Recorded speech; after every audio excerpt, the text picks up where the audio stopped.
Topic ले रहे हैं हाइड्रोजन स्पेक्ट्रम, उसके बारे में पूरा नोट्स है हमारे पास। उस नोट्स से हम पूरा आपको समझाएंगे हाइड्रोजन स्पेक्ट्रम क्या है। बड़ा टॉपिक है, यदि आप बेसिक के स्टैंडर्ड से लिखना चाहते हैं तो जो हम बताएंगे उस तरीके से आपको ये चीज़ लिखनी होगी, ठीक है। बेसिक कहीं 5th सेमेस्टर में है, कहीं 6th सेमेस्टर में, कहीं 4th सेमेस्टर, मतलब ओवरऑल आप पढ़ेंगे तो आप बेसिक में इस टॉपिक को पढ़ेंगे ही पढ़ेंगे। केमिस्ट्री में भी पढ़ सकते हैं और फिजिक्स मॉडर्न फिजिक्स में इसको पढ़ेंगे, और केमिस्ट्री में पढ़ेंगे तो आप इसको फिजिकल केमिस्ट्री में पढ़ेंगे, ठीक है। तो इस टॉपिक को हम स्टार्ट करते हैं। कौन सा टॉपिक है आज हमारा? हाइड्रोजन स्पेक्ट्रम, ठीक है। उसको हम यहाँ पर देखेंगे। हाइड्रोजन स्पेक्ट्रम टॉपिक को पूरा नोट्स हमारे पास सही से बने हुए प्रॉपर उस तरीके से देखो। बोहर ने अपने एटॉमिक मॉडल द्वारा हाइड्रोजन की विभिन्न एनर्जी स्तर की जो एनर्जियों के लिए, मतलब ऊर्जाओं के लिए एक निम्नलिखित क्या दिया, फार्मूला दिया। फार्मूला ये हमारे पास, ठीक है।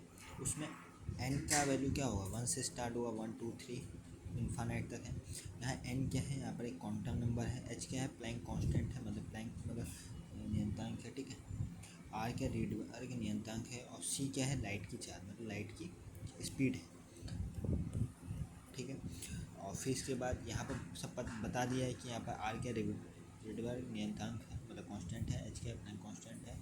ये क्या है, ये लाइट की चाल है। एन क्या है, क्वांटम नंबर है, ठीक है। फिर बना है कि माना हाइड्रोजन एटम के मतलब हाइड्रोजन एटम है, उसके दो एनर्जी स्तर हैं, N1 N2, जिनकी संगत एनर्जी E1 E2 और E1 E2 द्वारा संगत द्वारा मेरा उसका ट्रांसफर उत्सर्जित विकिरण की फ्रीक्वेंसी क्या है ये, ठीक है, HV। यहाँ से V की वैल्यू आसानी से देखो, हमारे पास ये है HV U2 माइनस E1, तो यहाँ पर से V आसानी से निकाला है, U2 माइनस V, यहाँ पर क्या होगा, H होगा, ठीक है, HV निकाला। फिर यहाँ पर आपको अभी हमने बताया था EN क्या है, माइनस RC/N²। इन दोनों को आप निकाल सकते हैं, E1 और E2 को निकाल सकते हैं और यहाँ फार्मूला में पुट कर सकते हैं, ठीक है। और यहाँ पर से आप V निकालेंगे, सी बाई लैम्डा, ठीक है। फिर ये निकालने के बाद आपको यहाँ पर एक लैम्डा मिल जाएगा। यह जो इक्वेशन है वो हाइड्रोजन के स्पेक्ट्रम में प्राप्त सभी सीरीजों को व्याख्या करता है। जो भी आपकी लाइनर सीरीज है, बामर सीरीज है, पश्चिम सीरीज है, फुंट है, उनके बारे में क्या है ये क्वेश्चन स्पष्ट करते हैं। जो इस क्वेश्चन को हम बता दो, ये दो यहाँ से E1 E2 बना सकते हैं।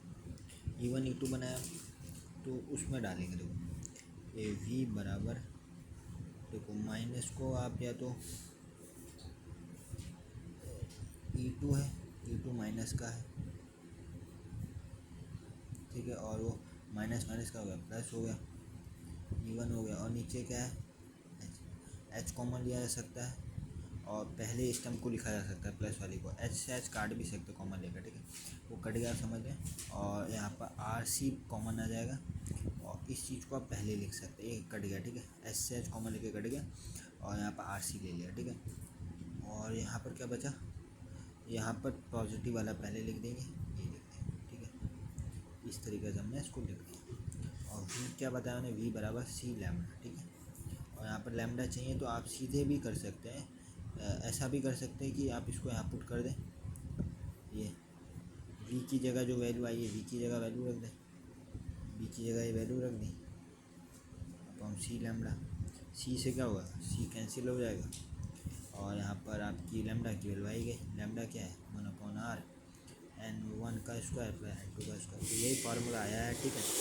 इसी क्वेश्चन से आइए, हाइड्रोजन स्पेक्ट्रम का फार्मूला है, इससे हम आपको सीरीज की व्याख्या कर सकते हैं, सभी सीरीजों की, ठीक है। यही आपका फार्मूला है, ठीक है, आप नोट कर सकते हैं इसको। और फिर सिंपल सी बताई गई है जो सीरीज है, ये सीरीज है उसके बारे में बताया गया है। जब एक एटम के इलेक्ट्रॉन किसी एनर्जी स्तर से प्रथम एनर्जी स्तर में आते हैं तो उत्सर्जित स्पेक्ट्रम की रेखा परावैग्निक भाग में क्या होती है, प्राप्त होती है। ये क्वेश्चन है, उसमें कुछ नहीं किया, N1 की जगह N1 का स्क्वायर में 1 डाला है, ठीक है। और फिर उससे आगे की ओर देख रहे हैं, मतलब यहाँ पर जैसे आपने यहाँ पर 2, मतलब आप लैम्बर है, आपको बामर देखनी है तो यहाँ पर 2 डालेंगे, 2 डालेंगे तो उससे आगे की वैल्यू लिखेंगे, 2 से आगे की क्या होगी, 3 4 5 लिखाना है, ठीक है। और फ्रीक्वेंसी निकालनी है तो V बराबर C लैम्डा, यहाँ पर क्या डाल देना है, V लैम्डा की वैल्यू डाल देनी है, 1 बाई लैम्डा की, R से R कैंसिल, वो C से, ठीक है, C नहीं है, ठीक है। और यहाँ ये लिख दिया, आप ये देख सकते, ठीक है। ये लिखना है आपको, वेवलेंथ ये याद करना पड़ेगा यहाँ पर। ऐसे ही यहाँ पर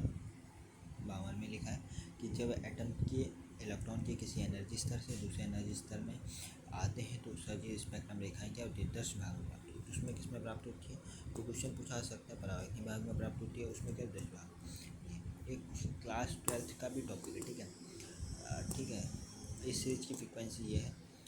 लिखा हमने बेसिक लेवल में थोड़ा सा बड़ा लिखा है, पर उसमें एक क्वेश्चन एमसीक्यू में पूछा जाता है, छोटे 1 मार्क्स क्वेश्चन के लिए स्पेक्ट्रम रेखा किस में प्राप्त होती है तो और पूछा भी जाता है। लॉन्ग 5 मार्क्स में क्वेश्चन पूछा जाता है और बेसिक लेवल में 15 मार्क्स से 20 मार्क्स का एक क्वेश्चन पूछा जाता है, ठीक है। बोहर के मॉडल के साथ तो नंबर 2 की सीरीज की सबसे बड़ी वेवलेंथ, ठीक है। फिर क्वेश्चन सीरीज के बारे में बताया गया, वही सिंपल जो बताया कि यहाँ पर क्या है, यहाँ पर आप 3 डाल देंगे और उससे आगे चलेंगे 4, और ये थोड़ा सा आपको याद करना पड़ेगा, इसकी वेवलेंथ ये याद करनी पड़ेगी। ये वेवलेंथ जब n बराबर 4 के लिए सीरीज की सबसे बड़ी वेवलेंथ होगी और n बराबर इनफाइनाइट के लिए सीरीज की सबसे छोटी वेवलेंथ, ये आपको याद करनी पड़ेगी, ठीक है। ऐसे यहाँ पर लिखा है n बराबर 3 के लिए सीरीज की सबसे बड़ी वेवलेंथ क्या होगी, ये होगी, और n बराबर इनफाइनाइट मतलब फाइनाइट के लिए सीरीज की सबसे छोटी वेवलेंथ। तो वेवलेंथ याद करो, और जो सिंपल सम में लिखा है जैसे n बराबर 5 के लिए इस सीरीज की सबसे बड़ी वेवलेंथ और n बराबर इनफाइनाइट के लिए सबसे छोटी वेवलेंथ, तो ये आप, ठीक है, ये लिखना है आपको यहाँ पर, ठीक है। ये सब में ऐसे लिखा है और ये फार्मूला याद होना चाहिए। और फ्रिक्वेंसियाँ लिखी नहीं, फ्रिक्वेंसी आप लिख सकते हैं। और ये चित्र आपको जरूर है, अनिवार्य है, ये बनाइएगा, ठीक है। पेपर में फुल मार्क्स मिलेगा। इस तरीके से चित्र बनाना है, n/1 n/2, ये डिस्टेंस इतनी छोड़िएगा, ठीक है। डिस्टेंस ये पापा छुट्टी हुई इतनी छोड़नी है, ये नहीं कि आपने इसको बड़ा बना दिया, इसको भी इतना बड़ा बना दिया, ऐसा नहीं है। ये जैसा बना है उसी तरीके से बनाना है बस। ये चित्र आपको, ये आप यहाँ पर, ये चित्र यहाँ पीछे नहीं बनाना है, ये चित्र आप यहाँ पर स्टार्टिंग कर सकते हैं, यहाँ पर बना सकते हैं और फिर इसके बारे में सीरीज बता सकते हैं, ठीक है। तो एक बार पापा इसका नोट्स देख सकता है ये, ठीक है।